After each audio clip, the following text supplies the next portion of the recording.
Muito bem, aqui é o professor Fernando Francisco, estamos estudando contagem e temos um probleminha aqui traiçoeiro para a gente analisar.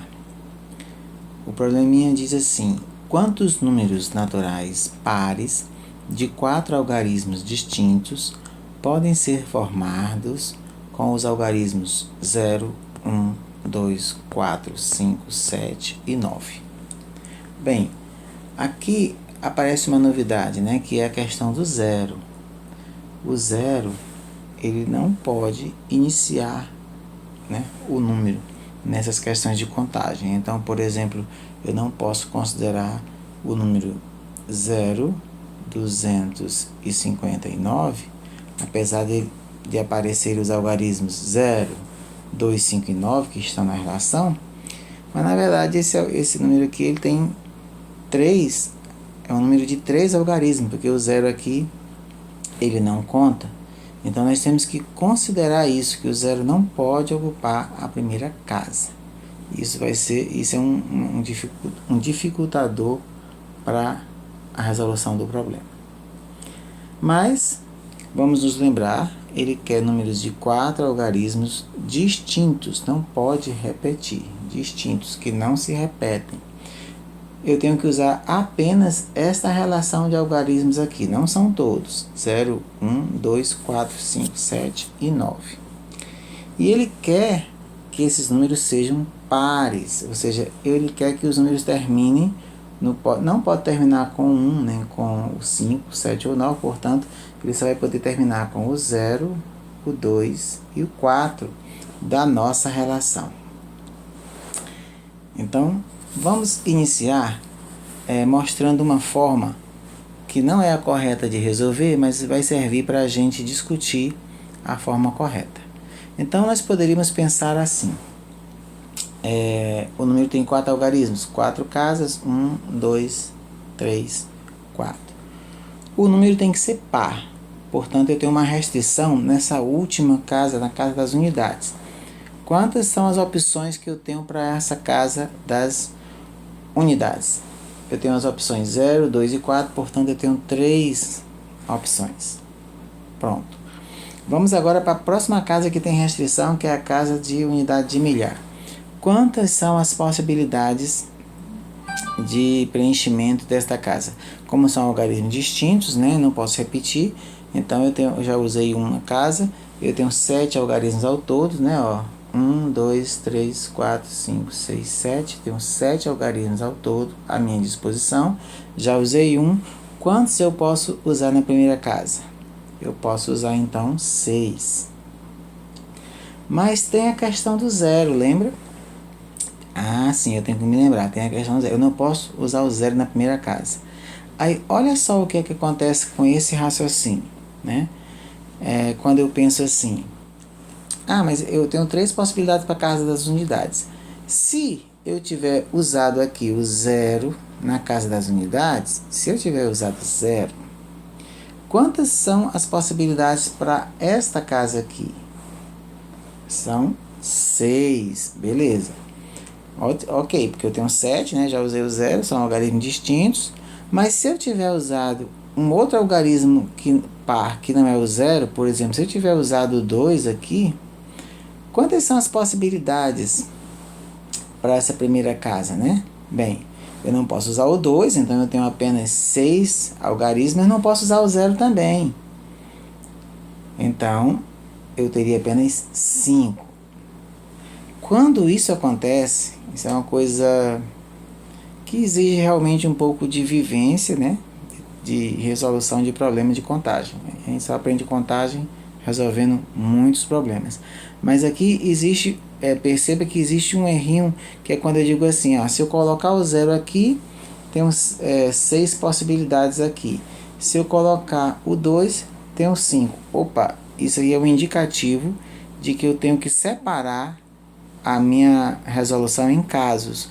Eu não posso ter esse negócio de depende. Se eu botar o 0, aqui é 6 possibilidades. Se eu botar o 2 ou o 4, aqui é 5 possibilidades. Então, quando isso acontece, é para acender a luzinha dizendo alerta, separa em mais de um caso. Então, o que é que está travando aqui? É a questão do zero na primeira casa. Então, nós vamos trabalhar isso da seguinte forma. Nós vamos dizer, no nosso caso, dizemos assim, o zero na primeira casa. Unidades, né? E o caso 2? 0 não está na primeira casa. No caso aqui eu estou chamando primeira casa, a casa das unidades, né? Isso pode... é uma confusãozinha aqui. Eu chamei aqui, vamos trabalhar com casa das unidades. Então eu estou dizendo no caso 1 que o 0 está na casa das unidades. E no caso 2 o 0 não está na casa das unidades. Perceba que esses dois casos estes dois casos são totalmente separados. Portanto, a gente pode usar o nosso princípio aditivo. Muito bem, dito isso, né, tentando aqui explicar esses detalhezinhos da contagem, vamos ao nosso caso 1. No caso 1, o 0 está lá na casa das unidades, né? Então eu tenho aqui o 0. Logo, eu já tenho definido que a casa das unidades está preenchida com o 0. Logo, eu só tenho uma possibilidade aqui, que é o próprio 0.